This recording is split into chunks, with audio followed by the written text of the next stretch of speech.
আমি শুরু করব সুখের সন্ধান দিয়ে। আমি যেটা বলতে চাচ্ছি তা হলো, এটা যদিও চমৎকার একটা উপমা, আর এই জাতির প্রতিষ্ঠাতাদের মনে অবশ্যই ভালো উদ্দেশ্য ছিল, কিন্তু আমি আসলে খুবই অবাক হয়েছি, কারণ কোরআনে সুখের সন্ধান নিয়ে কিছুই বলা হয়নি। কোরআনে সুখের সন্ধান নিয়ে কিছুই বলা হয়নি। খুবই তাজ্জব ব্যাপার। আমি 15 বছর ধরে এটা বুঝতে চেষ্টা করেছি যে কোরআনে কোথায় এই সুখের সন্ধানের কথা বলা হয়েছে। আল্লাহ এই ব্যাপারে কথা বলেননি, কিছুই বলেননি। আর এটা আমাকে ভাবায় যে আধুনিক সভ্যতার জন্য এত গুরুত্বপূর্ণ একটা ব্যাপার, মানুষ সুখী হতে চায়, কিন্তু আল্লাহ এই ব্যাপারে কিছুই বলেননি। কোরআনে এটা বলা নেই কিভাবে সুখের সন্ধান পেতে হবে। আর এটা খুবই আকর্ষণীয় ব্যাপার যে কোরআনের সবচেয়ে বড় যে অনুভূতির কথা বলা হয়েছে তা হলো সন্তুষ্টি। সন্তুষ্টি, সন্তুষ্ট থাকা, এটাই সব থেকে বড় লক্ষ্য, সুখ নয়। কিন্তু এই দুইটি কিন্তু আলাদা জিনিস। সুখে থাকা আর শান্তিতে থাকা দুটো আলাদা বিষয়। এখন আমি আপনাদেরকে সাইকোলজির ব্যাপারে কিছু বলবো, খুবই আকর্ষণীয় কিছু বিষয়। আর এই তথ্যগুলো আমাদেরকে কোরআনের বাণী বুঝতে আরও বেশি সহায়তা করবে। আর আমার আলোচনার পুরোটাই নিয়ে। আর এই বাণীটি আছে সূরা নাজমের মধ্যে, ওয়া আল্লাইসা লিল ইনসানি ইল্লা মা সাআ, এবং মানুষ তাই পায় যা সে করে। এখন আপনারা আমার সাথে থাকার চেষ্টা করুন। সর্বপ্রথম আর সবচেয়ে ছোট যা মানুষ সন্ধান করে, বিশেষ করে তরুণ প্রজন্ম যা চায়, আমি জানি শ্রোতাদের মধ্যে মনে মনে তরুণ লোক আছেন, কিন্তু আমি এখানে যারা বয়সে তরুণ তাদের বলছি, আমি চাই আপনারা এটা বুঝতে পারুন যে সবচেয়ে তুচ্ছ কিছু যখন জীবনে সন্ধান করা হয়, তখনই আসলে সুখের সন্ধান করা হয়। এটা আসলেই সব থেকে তুচ্ছ। আমি বলছি কেন আমার এই ধারণা। যেমন শনিবারে ঘুম থেকে উঠে বাড়ির কাজ করতে ইচ্ছা করে না, তাই 12টা পর্যন্ত ঘুম দিয়ে ওঠেন আপনি। আপনার তখন কি অনুভূতি হয়? আপনি তখন সুখী। সুখী হওয়া আসলে কষ্টের কিছু না। কোনো কোনো ছেলে সারা রাত ভিডিও গেমস খেললো, তার মাথা ব্যথা করে, কিন্তু যেহেতু সে গেম শেষ করতে পেরেছে তাই সে সুখী। কেউ কাজে যাওয়ার আগে ফোন পায় যে আজকে আবহাওয়া খারাপ তাই কাজে যেতে হবে না, এতেই তার সুখ বোধ করে। সুখ পাওয়া খুবই সহজ, বিশেষ করে ছোট জিনিসের ক্ষেত্রে। অবশ্য সম্পর্কের থেকে সুখী হওয়া এর চেয়ে কঠিন। বাবা মাকে সুখী করা, অথবা বাবা মা যেন আমার উপরে খুশি থাকে, এটা করা কঠিন। আর স্ত্রীকে খুশি করা, এটা নিয়ে কথা না বলাই ভালো। আসুন আমরা এটা নিয়ে কথা না বলি। কিন্তু শুধু নিজের জন্য, যেমন আপনি একটা সিনেমা দেখলেন, আপনি এতেই খুশি। অথবা আপনার বন্ধুর সাথে দেখা হলো, আপনি খুশি। আপনি আপনার পছন্দের রেস্টুরেন্টে খেতে গেলেন, আপনি অনেক খুশি। এটা খুব কঠিন কিছু না। কিন্তু এটা যেমন দ্রুত আসে তেমনি দ্রুত চলেও যায়, চলেও যায়, চলে যায়, এবং আপনার আবার ভালো না লাগা শুরু হয়। আপনি হতাশ হয়ে যান এবং আবার সুখী হওয়ার চেষ্টা করেন।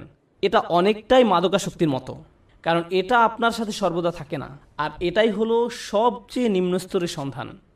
তাই মানুষ যখন বলে আমি শুধু সুখী হতে চাই, আমি আসলে জানি না সে কি বোঝাতে চাচ্ছে। কারণ কোনো মানুষই সবসময় সুখী নয়। আল্লাহ আমাদেরকে অনেক অনেক অনুভূতি দিয়েছেন এই জীবন অভিজ্ঞতা অর্জনের জন্য, এবং এর সবগুলোই সুস্থ জীবনের অংশ। সুখ হলো এদের একটি মাত্র। যদি আপনার আকাঙ্ক্ষা শুধু সুখী হওয়া হয়, তাহলে আমাকে বলতেই হচ্ছে যে আপনি হতাশ হবেন। সুখ কখনোই ঘটবে না, আপনি কখনোই চিরসুখী হতে পারবেন না। এটা আসলে এভাবে কাজ করে না। আমি বলছি না যে আপনাকে হতাশ হতে হবে। আমি যা বলতে চাচ্ছি তা হলো সংগ্রামও জীবনের একটি অংশ। যখন আপনি বার্ষিক পরীক্ষার জন্য প্রস্তুত হচ্ছেন, আপনি কিন্তু সুখী নন। বা 3 ঘন্টার পরীক্ষার মাঝে আপনি সুখী নন। যারা ব্যায়াম করেন তারা তাতে সুখ পান না। হ্যাঁ, ফলাফল দেখে তারা অবশ্যই সুখী হন, কিন্তু ঘাম ঝরানো পরিশ্রম করার সময় নিশ্চয়ই তারা সুখী নন। নিজের চেহারা দেখলেই বুঝতে পারবেন, ঠিক যেন সিলভেস্টার ট্যালনের মতো। যাই হোক, তাহলে সবচেয়ে নিম্ন স্তরের আকাঙ্ক্ষা কি? সুখ। আসুন এবার পরের ধাপ দেখি। পরের ধাপ মানে এটা অর্জন করতে আরো চেষ্টা করতে হয়। আর আমার বড় নয়, আমি যতই উপরের ধাপে যাব সেটা অর্জনের জন্য ততই কষ্ট করতে হবে। তো এর পরের ধাপ হলো কুল দেখানোর আকাঙ্ক্ষা। এটা সুখের আকাঙ্ক্ষা নয়, আকাঙ্ক্ষা হলো কুল হওয়ার। কুল হওয়া মানে হলো কেউ আমাকে নিয়ে ঠাট্টা করবে না, আমি বাকি সবার মতোই হব। কেউ আমাকে নির্দেশ করে বলবে না যে তুমি এমন কাপড় কেন পরছো, এমন কথা কেন বলছো, তোমাকে এমন দেখাচ্ছে কেন, তুমি এভাবে চলো কেন, ওদের সাথে কেন মেশো, এটা কেন কিনছো, ওটা কেন করছো, গাড়ি কেন চালাও। আপনাকে আলাদা করে ভাববে, আপনি এটা চান না। আপনি যে কোনোভাবে সবার সাথে মিশে যেতে চান এবং কারো সমালোচনার বস্তু হতে চান না। আপনি অদৃশ্য হয়ে যেতে চান বাকি সবার মাঝে, যেন আপনাকে বাকি সবার মতো কুল ভাবা হয়। আর এই জন্য পরিশ্রম করতে হয়। উদাহরণ হিসাবে বলা যায়, আপনারা যারা হাই স্কুলে পড়ছেন, আপনি স্কুলে কি পোশাক পরে যাচ্ছেন সেটা আসলেই একটা বড় ব্যাপার। আপনি যখন আলমারি থেকে একটা কাপড় বের করেন বা জুতা হাতে নেন পরার জন্য, তখন আপনার মনে এই প্রশ্ন আসে যে কে আপনার পোশাক নিয়ে মজা করতে পারে। সত্যি সত্যি আপনার মনে এই ভাবনাটি আসে। অথবা আপনি যখন কাপড় কিনতে দোকানে যান, আপনার বাবা হয়তো আপনাকে টাকা দিয়েছেন কিছু কেনার জন্য। আপনি যাই কিনেন না কেন, অনেক কিছু কেনার পেছনে একমাত্র কারণ হলো যখন আপনি এইসব পরবেন তখন লোকে কি বলবে। এটাই হলো কুল হওয়ার আকাঙ্ক্ষা। বাদ বাকি 10 জনের মাঝে মিশে যেতে হলে আপনাকে পরিশ্রম করতে হবে। এমন কিছু করা খুব সহজ যাতে মানুষ আপনাকে আজব ভাববে, কিন্তু বাকি সবার মতো চলতে গেলে কিছু কাজ করতেই হবে। অনেক তরুণকে এই জন্য নিজের পছন্দ বাদ দিতে হয়, তাদের এমন অভিনয় করতে হয় যা আসলে তারা নয়। আমি কিছু তরুণকে চিনি, ধরুন 14-15 বছর বয়স, একজনের কথা মনে আছে, সে বেসবল টুপি পরতো কারণ এটা তখন ফ্যাশন ছিল। তার প্যান্ট ঝুলে থাকতো। সে আমার কাছে এসে কান্না শুরু করলো। আমি তার কাছে বসলাম আর সে আমাকে বলল, আমি এমন কাপড় পরতে পছন্দ করি না, আমি এটা ঘৃণা করি। কিন্তু আমি যদি এমন না করি তাহলে বাকিরা আমাকে নিয়ে মজা করে। আমি তাই বাধ্য হয়ে এমন করি। আমি গালি দিতে পছন্দ করি না, কিন্তু প্রায় গালি দেই যখন স্কুলে থাকি, কারণ আমাকে বাকিদের মতো হতে হবে। তাহলে সবচেয়ে তুচ্ছ আকাঙ্ক্ষা হলো সুখের আকাঙ্ক্ষা। এর পরের ধাপ হলো কুল হওয়ার আকাঙ্ক্ষা। এর পরের পর্যায়ে কি? জনপ্রিয় হওয়ার আকাঙ্ক্ষা। আমি সবার মাঝে মিশে যেতে চাই না, আমি সবচেয়ে জনপ্রিয় হতে চাই। আমি এমন হতে চাই যেন সবাই আমার বন্ধু হতে চায়। এমন হতে চাই যেন সবাই লাঞ্চের সময় আমার কথা শোনে। আমি এমন হতে চাই যেন কেউ আমাকে নিয়ে মজা করার আগেই যেন আমি তাদেরকে নিয়ে মজা করতে পারি। আর প্রায় সময় আপনারা দেখবেন যে স্কুলে যেসব বাচ্চারা জনপ্রিয়, তাদের জনপ্রিয়তার কারণ হলো তারা অন্যদেরকে নিয়ে মজা করে। আর সবাই তাদের ভয় পেয়ে তাদের কথা মতো চলে, যেন তারা কেউ পরবর্তী শিকারে পরিণত না হয়। যদিও আমি এখানে অল্প বয়স্কদের কথা বলছি, কিন্তু এমনটা প্রাপ্তবয়স্কদের ক্ষেত্রেও হয়, অবশ্যই হয়। আমাদের আঙ্কেল আন্টিদের ক্ষেত্রেও হয়ে থাকে, কোনো সন্দেহ নেই। জনপ্রিয়তার মানে হলো আমি চাই সবাই আমাকে নিয়ে কথা বলুক, আমি সবার মনোযোগের কেন্দ্রে থাকতে চাই, আমি চাই সবাই আমাকে নিয়ে মন্তব্য করুক। আমি কোনো ছবি পোস্ট করব, টুইট করব, ভিডিও বানাবো, যা কিছুই করি মানুষ যেন আমাকে নিয়ে কথা বলে। যখন আমাকে নিয়ে কথা বলা কমে যাবে তখন আমাকে নতুন কিছু আবার করতে হবে যেন মানুষ আমাকে নিয়ে মেতে থাকে। জনপ্রিয়তার আকাঙ্ক্ষা খুবই আজব একটি জিনিস, কারণ এর কারণে মানুষ নিজেই নিজের অপমান করে। যেমন মিউজিক ইন্ডাস্ট্রিতে যখন এমন হয় কোনো শিল্পীর গান খুব হিট করলো, সবাই সেই গান ডাউনলোড করলো, তারপর যখন তার জনপ্রিয়তা কমে গেল তখন তাকে নিজেকে অপমানিত করতে হবে, নোংরা ভিডিও বানাতে হবে বা কোনো কাহিনী তৈরি করা যেন পত্রিকাগুলো তাকে নিয়ে মেতে থাকে। অন্তত সেখানে জনপ্রিয়তা থাকবে, কারণ তারা নিজের গুণের কারণে আর জনপ্রিয়তা পাচ্ছে না। তাদের পরের গানগুলো বা ভিডিওগুলো আগের মতো বিক্রি হচ্ছে না। এটাই হলো জনপ্রিয়তার আকাঙ্ক্ষা। জনপ্রিয় হওয়ার জন্য পরিশ্রম করতে হয়, টাকা পয়সা খরচ করতে হয়, সময় দিতে হয়, নিজের ভাবমূর্তির জন্য কাজ করতে হয়। আর ভাবমূর্তি রক্ষা করাই তখন সবচেয়ে গুরুত্বপূর্ণ হয়ে যায়। সমাজে অবস্থান ধরে রাখাই তখন মুখ্য হয়ে দাঁড়ায়। এটা হলো পরের পর্যায়। কিন্তু এর উপরে আরও ধাপ আছে। এরপর এর উপরে রয়েছে আর এক ধরনের প্রচেষ্টা, সেটা হলো সম্মানের পেছনে ছুটে চলা। কলেজের ছাত্রদের কাছে এটা বেশি গুরুত্বপূর্ণ প্রাথমিক বা হাই স্কুলের ছাত্রদের চেয়ে। এইমাত্র আমি কি বললাম? সবার নিচে সুখ, তারপরে কি? কুল, সামাজিকতা, তারপর জনপ্রিয়তা। সম্মান মানে হলো আপনি আপনার নিজের সাথে এমন কিছু যুক্ত করতে চান যেটা অনেক মূল্যবান। আপনি মানুষকে বলতে চান, জানো আমি হার্ভার্ডে গিয়েছিলাম। আপনি তাদের বলেন না যে আপনি সেখানে সাপ্তাহিক ছুটি কাটাতে গিয়েছিলেন, আপনার বন্ধুর সাথে দেখা করতে গিয়েছিলেন, কিন্তু আপনি আপনার নিজের নামের সাথে একই বাক্যে হার্ভার্ড শব্দটা ব্যবহার করতে ভালোবাসেন। সত্যি কথা হলো আপনি যদি হার্ভার্ডের নবীন ছাত্র হন, আপনি কি অর্জন করেছেন? কিছুই না। আপনি শুধু সেই ভার্সিটিতে পড়েন, কিন্তু আপনি নিজের নামের সাথে একটা সম্মানিত প্রতিষ্ঠানের নাম যোগ করতে পছন্দ করেন। নিজের নামের সাথে একটা মর্যাদাপূর্ণ ব্র্যান্ডের নাম যুক্ত করতে আপনার ভালো লাগে। আপনার নির্দিষ্ট ব্র্যান্ডের পোশাক পরতে ভালো লাগে, এবং যদি ব্র্যান্ডের লেবেল দেখা না যায় আপনি অন্য মানুষের সাথে এমনভাবে কথা বলেন যেন তারা বাধ্য হয়ে প্রশ্ন করে আপনি এটা কোথা থেকে কিনেছেন। আপনি যেন বলতে পারেন যে এটা আরমানি ব্র্যান্ড বা এটা কিছু একটা, কারণ আপনি চান নিজের নামের সাথে সেই ব্র্যান্ডের নাম যুক্ত করতে। নতুন কোনো ব্র্যান্ডের গাড়ি বাজারে আসলে কোন গাড়ি আপনি চালাচ্ছেন, কোন ধরনের পোশাক আপনি পরছেন, কোন ধরনের মানুষের সাথে আপনি মিশছেন। সেলফি এজন্য তোলে না যেন আপনি তাদের মনে রাখতে পারেন, আপনি এজন্য সেলফি তোলেন যেন ছবিটা পোস্ট করতে পারেন, যেন অন্য মানুষ আপনাকে বেশি গুরুত্বপূর্ণ ভাবে, কারণ আপনি সেই বিশেষ ব্যক্তির পাশে দাঁড়িয়ে আছেন। এটা সম্মানের একটা ব্যাপার হয়ে দাঁড়ায়। ছবি তোলা যদি শুধু আপনার জন্য হয় দারুণ ব্যাপার, কিন্তু এটা আসলে অন্য মানুষদের জানানো যে আপনি কতটা অসাম, অন্যদের সাথে মিলে কোনো কিছু অর্জন করতে পারার জন্য নয়। কিন্তু মুসলিম সমাজে অন্য এক ধরনের মর্যাদা আমাদের বাবা মারা অনেক সময় পান, আর তা হলো তারা তাদের সন্তানকে হাফেজ বানাতে চান। এবং ডাক্তার। আর যদি হয় হাফেজ ডাক্তার তাহলে তো কথাই নেই, তারা দিন ও দুনিয়া দুটোই পেয়ে গেছে। রব্বানা আতিনা ফিদ দুনিয়া হাসানা ওয়া ফিল আখিরাতি হাসানা, কাজ এখানেই হয়ে গেছে। কিন্তু তারা মানুষকে বলতে পছন্দ করে যে জানো সে একজন হাফেজ, কিন্তু দুর্ভাগ্যবশত এর জন্য আপনি আপনার সন্তানকে কোরআনে হাফেজ বানাননি। কিন্তু এমনটাই ঘটে থাকে। আমরা এখন কোন পর্যায়ে আছি? সম্মান। এটা অনেক বড় ব্যাপার হবে যখন আপনি আপনার প্রথম চাকরিটা পাবেন, হয়তো মাইক্রোসফট বা অন্য কোথাও, কে জানে। ধরেন আপনি বড় কোথাও চাকরি পেলেন, হয়তো গুগলে। তারা আপনাকে আপনার ব্যাজ দিবে যেটা আপনি মসজিদেও পরে আসেন। যেন কেউ প্রশ্ন করে যে তুমি কি অনেক বেশি গুগল ব্যবহার করো, যে তারা তোমাকে একটা বিশেষ ব্যাচ দিয়েছে, আর আপনি তখন বলার সুযোগ পান না না আমার সেখানে চাকরি হয়েছে। আপনি মানুষকে জানাতে চান যে আপনি কি অর্জন করেছেন। তাফাখুরুম বাইনাকুম, কোরআনে এটাকে এভাবেই বলা হয়েছে, অন্যদের দেখানোর ইচ্ছা যে আপনার কি মর্যাদা আছে। যাই হোক, আমি আবার একদম নিচ থেকে শুরু করতে চাই। প্রথমে কি ছিল? সুখ। দ্বিতীয়, সামাজিকতা। কুল। তৃতীয়, জনপ্রিয়তা। চতুর্থ, সম্মান। তার উপরে টাকার পিছনে ছুটে চলা। কিছু মানুষ আছে যারা সুখকে পাত্তা দেয় না, তারা সামাজিকতার কথা ভাবে না, তারা জনপ্রিয়তা চায় না, এমনকি সম্মানও নয়। একটা জিনিসকেই তারা গুরুত্ব দেয়, আর সেটা হলো টাকা। তারা জানে কিভাবে অনেক টাকা উপার্জন করতে হয়। এই মানুষগুলো ময়লা জামা, পুরনো ছেঁড়া জিন্স পরে থাকে, 88 মাজদা মিয়াটা গাড়ি চালায়, কিন্তু এই সব নিয়ে তাদের কোনো ভ্রুক্ষেপ নেই, কারণ তারা মাসে $10 মিলিয়ন উপার্জন করে। আমার এমন মানুষের সাথে দেখা হয়েছে যারা বছরে শত শত মিলিয়ন ডলার উপার্জন করে, এবং আপনি বুঝবেনই না সেটা, কারণ তার চুল উস্কো খুস্কো, তার মধ্যে এক অন্যরকম ভাব আছে যে সে ব্যস্ত, বা ব্যস্ততার জন্য নাও হতে পারে, কারণ সে এগুলো পাত্তাই দেয় না। সে শুধু জানে কিভাবে ব্যবসা করতে হয়। ব্যবসায় সে একটা বিস্ময়, আর সেটা নিয়েই সে শুধু চিন্তা করে। সে খালি এটাই চিন্তা করে যে বিক্রয় কিভাবে বাড়ানো যায়, কিভাবে ব্যবসার আরো সম্প্রসারণ হবে, কিভাবে আমি নতুন ওয়্যার হাউস খুলবো। সুবহানাল্লাহ, তারা অবিশ্বাস্য ধরনের মানুষ। যাই হোক, ময়ের উপরে উঠলে কি আরো কঠোর পরিশ্রম করতে হয়। সুখী হতে কোনো পরিশ্রম করতে হয় না, সবার মতো হতে কিছু পরিশ্রম করতে হয়, জনপ্রিয় হতে আরো কিছু কাজ করতে হয়, সম্মান বা সম্মানিত কিছুর সাথে জড়িত হওয়ার জন্য আরো শ্রম দিতে হয়, অনেক টাকা কামাতে হলে অনেক শ্রম দিতে হয়। এক অবিশ্বাস্য রকমের কর্মস্পৃহা লাগে, তারা কোনো বিরতি নেয় না। এর উপরেও উঁচু স্তর আছে। যাই হোক, আমি যখন বলছিলাম কিছু একটা করতে বেশি শ্রম দিতে হয়, যখনই আমি কোনো উঁচু লেভেলের কথা বলি, আপনাকে সেখানে যেতে বেশি কষ্ট সহ্য করতে হবে, আপনাকে যন্ত্রণা সহ্য করতে হবে সেখানে পৌঁছাতে।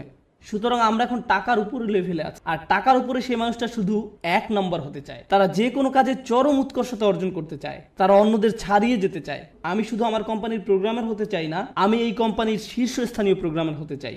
আমি শুধু এই ক্লাসের ছাত্রই হতে চাই না, আমি 1 নম্বর হতে চাই। আমি শুধু এসএটি পরীক্ষায় বেশি নম্বর পেতে চাই না, আমি সর্বোচ্চ নম্বর পেতে চাই। আমি শুধু বাস্কেটবল খেলোয়াড় হতে চাই না, আমি NBA তে যেতে চাই, আর আমি MVP হতে চাই। কখনোই খুশি হতে পারে না। তারা শুধু নিজেদেরকে আরো কঠোর পরিশ্রম প্রচেষ্টা চালাতেই থাকে, তারপরেও তারা নিজেদেরকে নিয়ে সন্তুষ্ট হতে পারে না। এই ধরনের মানুষরা তাদের কাজে চরম উৎকর্ষ অর্জন করতে সক্ষম হয়, সেটা পড়াশোনাই হোক, শরীরচর্চাই হোক, বা অ্যাথলেটিক হোক, তাদের কর্মক্ষেত্রে, তাদের গবেষণা যাই হোক না কেন, তারা তাদের শীর্ষস্থান অর্জন করা চাই। তাদের 1 নম্বর হতে হবে। নিজেদের নিয়ে কখনোই খুশি হতে পারে না। তারা নিজেদেরকে কার সাথে তুলনা করে এটা জানা খুব গুরুত্বপূর্ণ।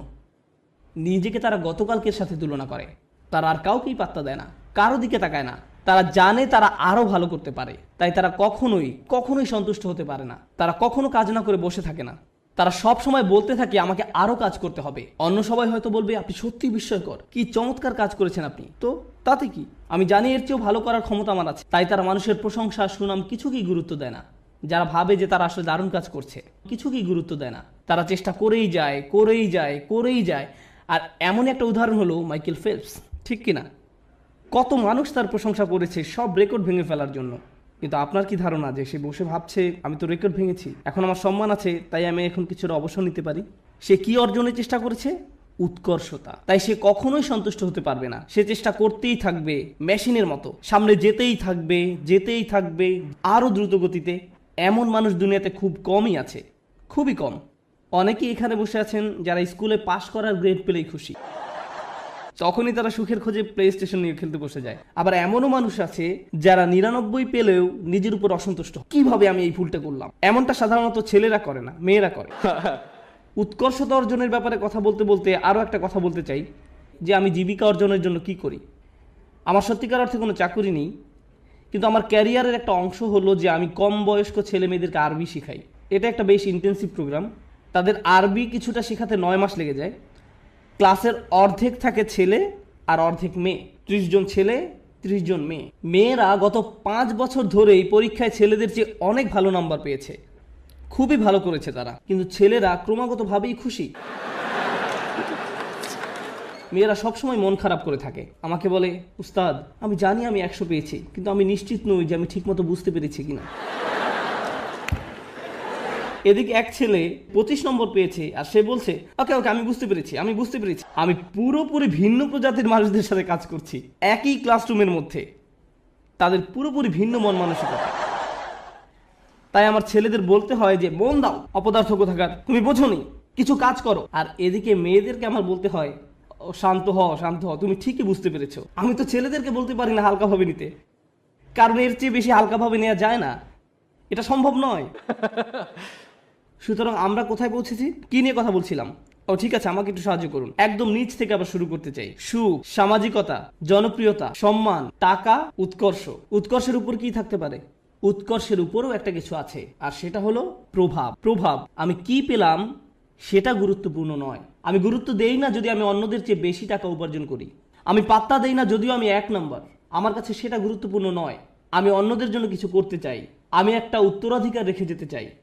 যখন আমি চলে যাব দুনিয়ার বুকে আমি আমার চিহ্ন রেখে যেতে চাই যে আমি কিছু একটা করেছি যেটা এই জায়গাটাকে অন্যদের জন্য আরো ভালো জায়গায় পরিণত করেছে। আমি প্রভাব বিস্তারকারী ব্যক্তি হতে চাই অন্য জিনিসের উপরে এবং অন্য মানুষের উপরে, আমার চারপাশের পরিবেশের উপরে। আমরা এখন অমুসলিমদের কথা বলছি, আমরা এখনো বিশ্বাসীদের কথা বলছি না। আমরা জানি এমন মানুষ আছে যারা MBA শেষ করেছে সবচেয়ে ভালো ভার্সিটি থেকে, যারা হয়তো লাখ টাকা স্যালারি পেতে পারতো ভার্সিটি থেকে বের হয়ে, তারা সেই বেতন ত্যাগ করে এমন প্রতিষ্ঠানে যোগ দিচ্ছে যারা সামাজিক দায়বদ্ধতার জন্য কাজ করে। তারা অনেক কম বেতন নিচ্ছে কারণ তারা টাকায় বিশ্বাস করে, তারা অনেক বেশি প্রভাবের উপর বিশ্বাস করে। তাই তারা বরঞ্চ এমন প্রতিষ্ঠানের সাথে কাজ করছে যারা শিক্ষা পদ্ধতিকে পুনর্গঠন করতে সাহায্য করছে। বা কোনো ডাক্তার যে হয়তো অনেক টাকা উপার্জন করতে পারতো, যে রেসিডেন্সি শেষ করে কাজে যোগদান করতে প্রস্তুত, সেই সময় সিদ্ধান্ত নিল যে সে 3 বছর ডক্টরস উইদাউট বর্ডার্স NGO-তে কাটাবে। আপনি এমনটা শুনেছেন কখনো? আপনার জীবনের ঝুঁকি থাকে এদের সাথে কাজ করতে। যুদ্ধ বিধ্বস্ত অঞ্চলেরা মানবিক কাজ করে। কিন্তু কেন এই ছেলেটা যাচ্ছে, কেন এই মেয়েটা যাচ্ছে? কারণ পয়সা আসা শুরু করলে আমি কোন ধরনের গাড়ি কিনবো সেটা নিয়ে দুশ্চিন্তা না করে সে বেশি চিন্তিত পৃথিবীতে সে কি প্রভাব রেখে যেতে পারবে সেটা নিয়ে। তারা সাহায্য করতে চায়, তারা ভালো কিছু করতে চায়।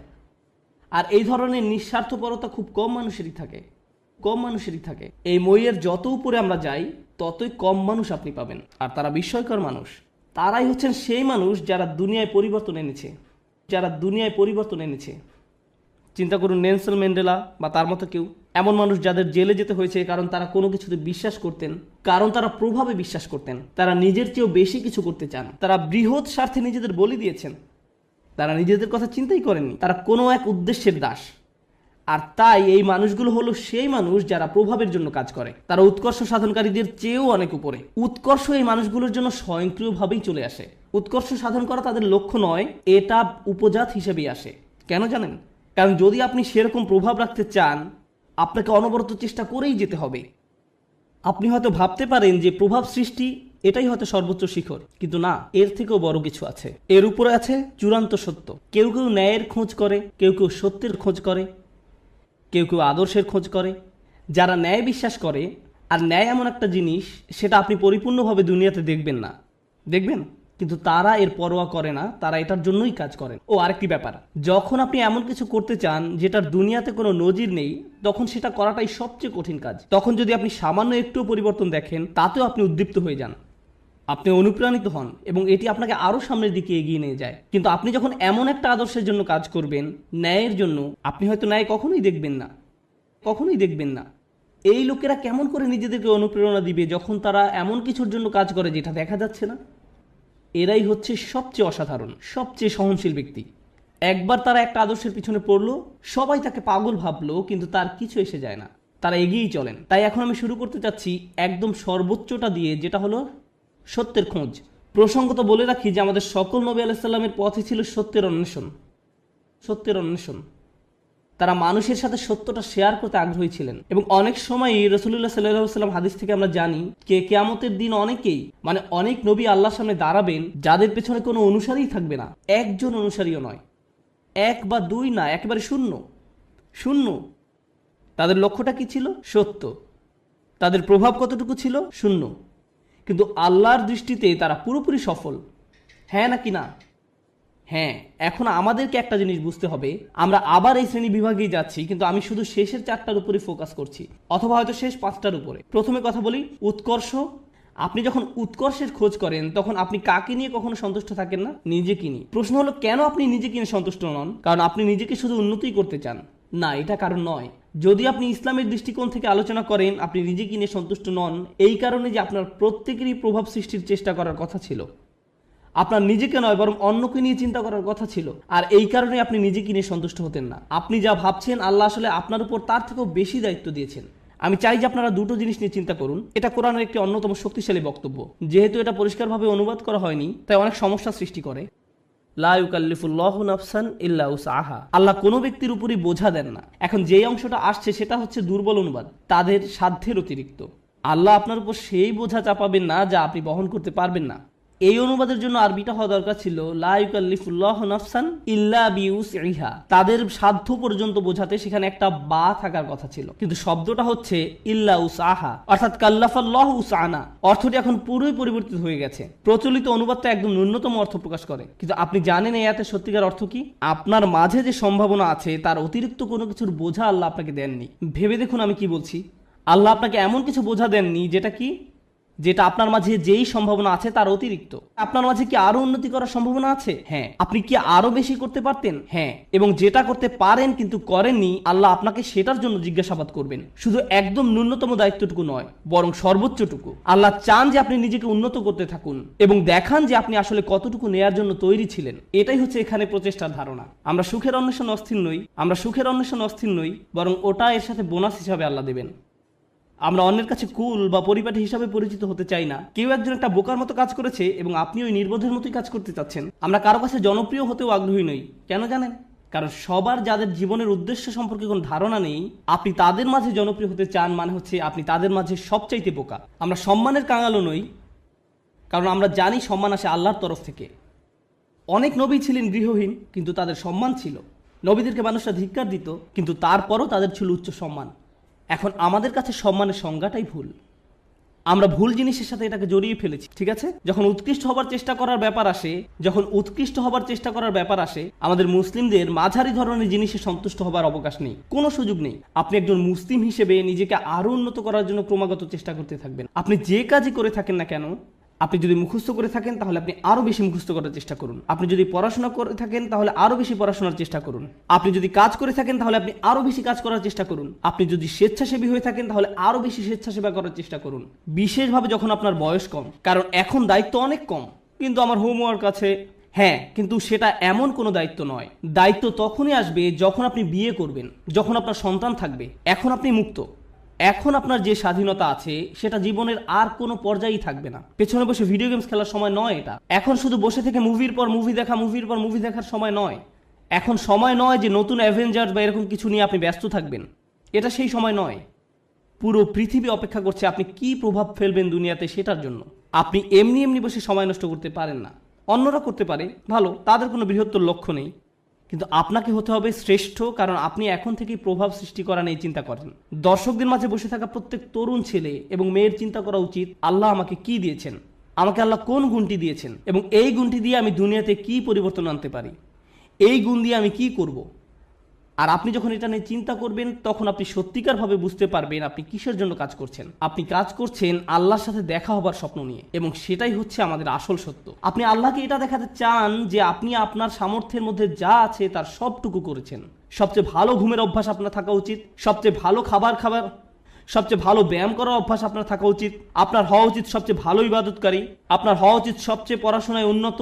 আপনার জীবনে আপনি যা যা করে থাকেন প্রত্যেকটি কাজে আপনার উৎকর্ষ অর্জনের চেষ্টায় রত হতে হবে।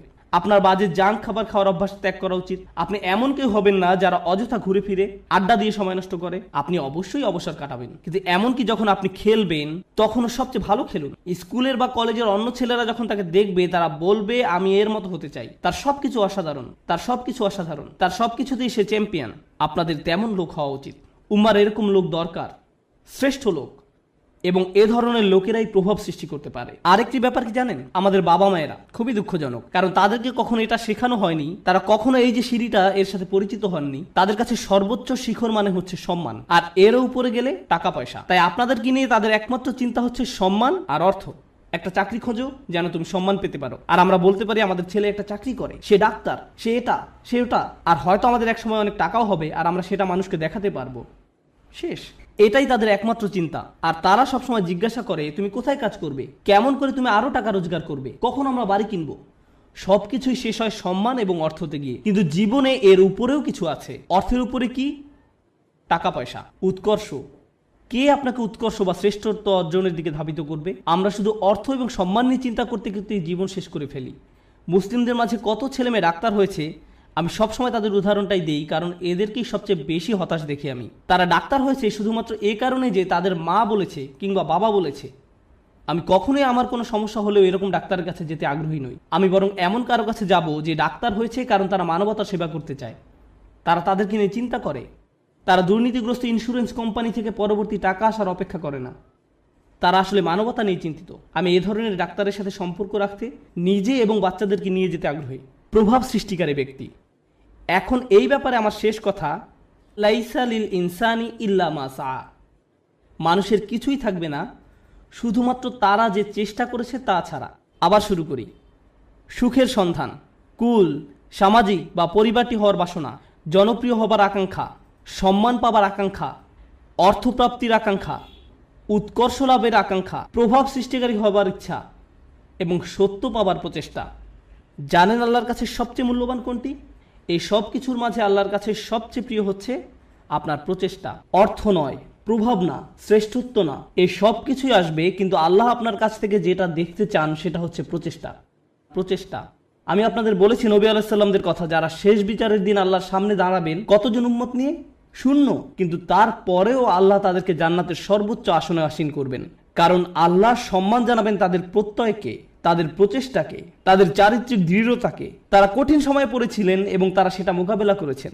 যদি আপনি নূহ আলাইহিস সালামের প্রতি বছরের একটা প্রোগ্রেস রিপোর্ট দেখতে চান, চলুন একটা গ্রোথ চার্ট বানিয়ে দেখি কতজন মানুষ মুসলিম হয়েছে প্রতি বছর, যেমনটা করা হয় প্রতি বছর প্রতিবেদনে। কতজন মানুষ মুসলিম হয়েছে প্রতি বছর? 950 বছর।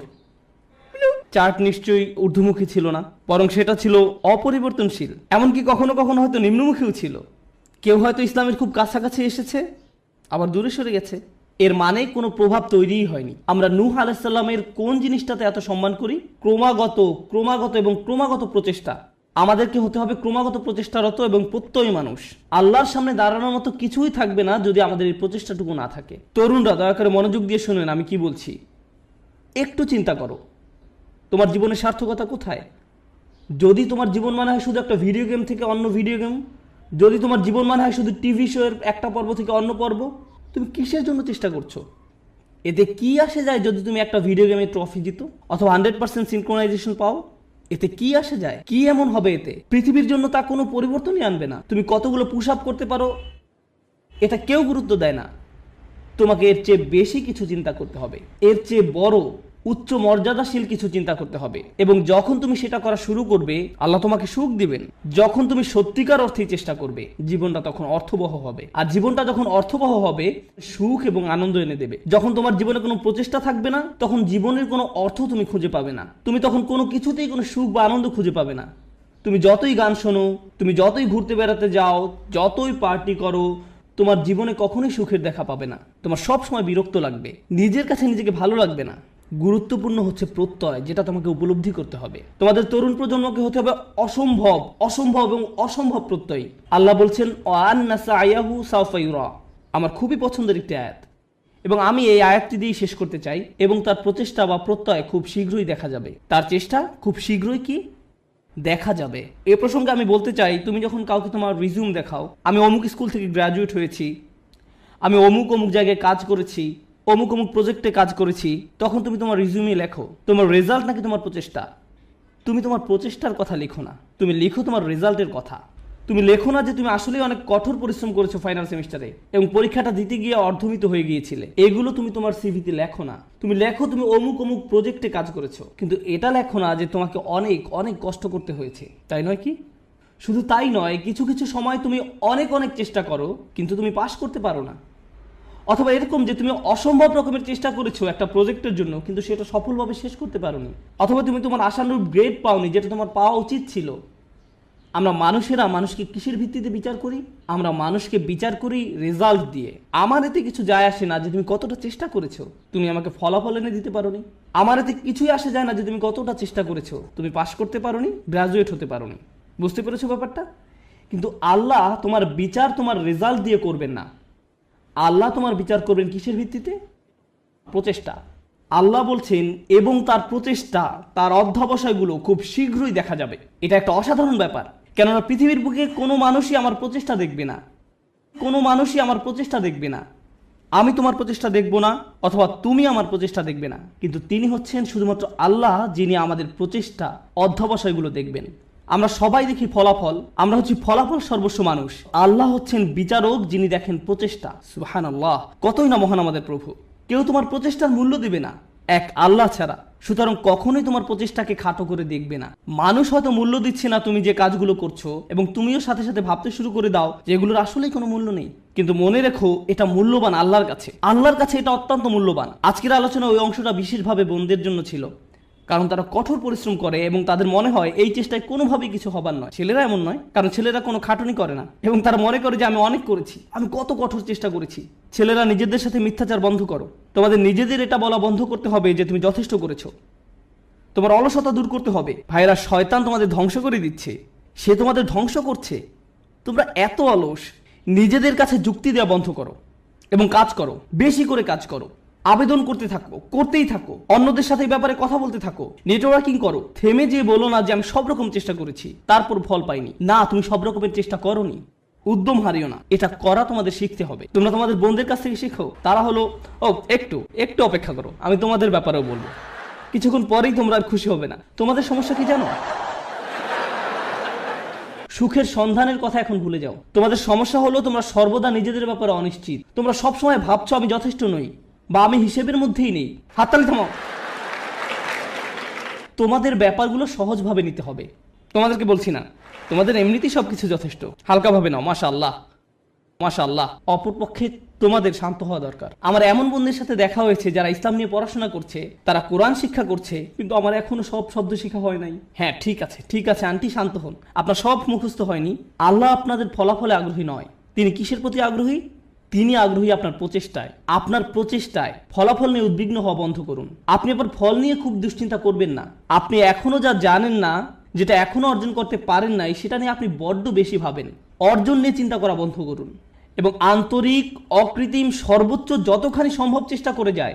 আমি বলছি এমনটা করলে আল্লাহর কাছ থেকে ফলাফল আসবেই, কিন্তু সেটা তার সময়সূচি অনুযায়ী আসবে, আপনার নয়। দুইজন মানুষ একদম একই পরিমাণে চেষ্টা করবে, কোনো একজন দেখা যাবে তার চেষ্টার ফলাফল নগদে পেয়ে যাবে, এবং কাউকে বছরের পর বছর অপেক্ষা করতে হবে সমানভাবে ফল পাওয়ার জন্য। এটা আল্লাহর হাতে। এজন্য আপনি বলতে পারেন না সে তো অনেক সুফল পেয়ে গেল আর আমি কিছুই পেলাম না, আমরা তো একই রকমের চেষ্টা করলাম। এটা ঠিক না। না না না, এটা পুরোপুরি অন্যায্য। কারণ সেই হিসেব আল্লাহর কাছে ন্যস্ত, এবং আল্লাহ শুধু এটাই দেখতে চেয়েছেন যে আপনি কতটা চেষ্টা করেন। ধরুন দুজন মানুষ একদম একই পরীক্ষা দিল। আমার ক্লাসে এমনটা ঘটেছিল। তারা একদম একই পরীক্ষা দেয়। একজন অনেক বেশি পরিশ্রম করে, সে দিন রাত সারাক্ষণ পড়াশোনা করে। এই প্রোগ্রামে আসার আগে সে আমার বন্ধু ছিল, আমরা দুজন বন্ধু ছিলাম। আমি এখন তার শিক্ষক এবং আমি তাকে বলছি যে চলো ঘুরতে যাই। না, আমাকে পড়তে হবে। আমি তোমার শিক্ষক। না না, আমাকে পড়তে হবে, পরীক্ষা আছে। আমি তোমার পরীক্ষা সহজ করে নিব, আমি তোমাকে অতিরিক্ত ক্রেডিট দিব। না, আমার পড়া আছে। এই মানুষটা দিন রাত দিন রাত দিন রাত পড়াশোনা করে। আমি জানি যে সে কি পরিমাণ চেষ্টা করলো, তার প্রচেষ্টার কথা আমি জানি। কিন্তু জানেন, সে তার ক্যারিয়ারে খুব উজ্জ্বল, ব্যবসায় এত দক্ষ, পেশাগতভাবে ভীষণ চটপটে ছিল। কিন্তু ব্যাপারটা এমন যেন আল্লাহ তাকে আরবি শেখার জন্য তৈরি করেননি। সে যত বেশি শিখুক না কেন, সে বেশি নম্বর তুলতে পারতো না। কোনো মতো পাশ করতো, কোনো মতেই পাশ করতো প্রতিবারই। আর তার পাশের ছেলেটাই অতিরিক্ত প্রতিভাবান, আমার দেখা সবচেয়ে অলস এক মানুষ। সে ক্লাসে সারাক্ষণ ঘুমাতো, কিন্তু সে প্রত্যেকবারই 99 বা 100 পেত। এতে আমার খুবই রাগ হতো। আমি সেই ছেলেকে শূন্য পেতে দেখতে চাইতাম। আমি চাইতাম যে সে শূন্য পাক, আমি যেন তাকে পরীক্ষার খাতা দিয়ে কঠিনভাবে চড় মারতে পারি। আর যেই মানুষটা পড়তে পড়তে নিজেকে শেষ করে দিচ্ছে, সে পরীক্ষায় ব্যর্থ হচ্ছে। শিক্ষক হিসাবে আমি হতাশ হয়ে গিয়েছিলাম। সেই ছাত্রের অবস্থা তাহলে কি চিন্তা করুন। শিক্ষক হিসাবে আমি হতাশ। কিভাবে সম্ভব যে এই ছেলেটা কোনো চেষ্টাই করে না আর সে ভালো ফল পাচ্ছে, এবং এই মানুষটা যত ধরনের চেষ্টা সম্ভব করছে আর সে কোনো ফলই পাচ্ছে না। মনে হতো যেন এটা অন্যায্য। কিন্তু জানেন কি, যখন এই দুই মানুষ আল্লাহর সামনে এসে দাঁড়াবে এবং দুজনই বলবে যে আমি আল্লাহর জন্য আরবি শিখেছিলাম, হে প্রভু আমি আপনাকে সন্তুষ্ট করার জন্য আরবি শিখছিলাম, আল্লাহ তখন বলবেন দেখি তোমরা কি করেছো। তাদের মধ্যে একজন দেখাবে 99 আর একজন দেখাবে 20 নম্বর। সেদিন আল্লাহর কাছে কোনটা বেশি মূল্যবান হবে? ও, সেই 20 নম্বর অমূল্য। সেদিন এটা মূল্যতীত। কারণ আল্লাহ খাতার নম্বর দিয়ে মূল্যায়ন করেন না। তিনি কি দিয়ে মূল্যায়ন করেন? প্রচেষ্টা দিয়ে। সেই 99-এর মূল্য সেদিন হবে খুব খুব খুব কম। কারণ এটা পাওয়ার জন্য তাকে খুব বেশি চেষ্টা করতে হয়নি। আল্লাহ এভাবেই বিচার করেন। এটা পুরোটাই গুণগত মান সংক্রান্ত, পরিমাণ সংক্রান্ত নয়। মানুষ শুধু পরিমাণ বিচার করতে পারে, আল্লাহ গুণগত মান বিচার করেন। আপনি এখন যা করছেন তার মান বিচার করুন, আপনার যাপিত জীবনের মান নির্ণয় করুন, আপনি যেই দিনটা পার করলেন তার মান, সকালে কি ধরনের নাস্তা আপনি খেয়েছেন, আপনি কার সাথে কথা বলেছেন, আপনি কিভাবে সময় ব্যয় করেছেন, আপনি কি করেছেন, আপনার দিনের মান কেমন ছিল, সেটা আগে ঠিক করুন। এবং ইনশাআল্লাহ তাআলা তবে এই উম্মতের ভবিষ্যৎ খুব উজ্জ্বল। কারণ আপনি একবার যদি পরম সত্যের ব্যাপারে চিন্তা করা শুরু করেন এবং আপনি প্রভাব নিয়ে চিন্তা করা শুরু করেন, তবে এই ঘর থেকে নতুন চিন্তা ভাবনা আসা শুরু করবে, সৃজনশীলতা আসা শুরু করবে, নিত্য নতুন প্রজেক্ট আসা শুরু করবে, যেটা ক্রমান্বয়ে দুনিয়াকে বদলে দিতে পারে, সেটা দুনিয়াকে প্রভাবিত করতে পারে যেমনটা আর কখনো করেনি। মুসলিম তরুণ সম্প্রদায় এটা করতেই সক্ষম, মুসলিম তরুণরা এটা করতে সক্ষম যখন তারা সঠিক সাধনার জিনিসটি খুঁজে পায়। আল্লাহ আযজা ওয়া জাল্লা এই মানুষগুলোকে, এই তরুণ সম্প্রদায়কে এই উম্মতের বীর পুরুষ করুন, যারা সঠিক সাধনার সন্ধান করে। পরবর্তী প্রজন্ম এসে যেন বলে আমি তাদের হারাতে চাই, তারা ছিল যেন স্বর্ণতুল্য মানদণ্ড। বারাকাল্লাহু লি ওয়া লাকুম। আসসালামু আলাইকুম ওয়া রাহমাতুল্লাহি ওয়া বারাকাতুহু।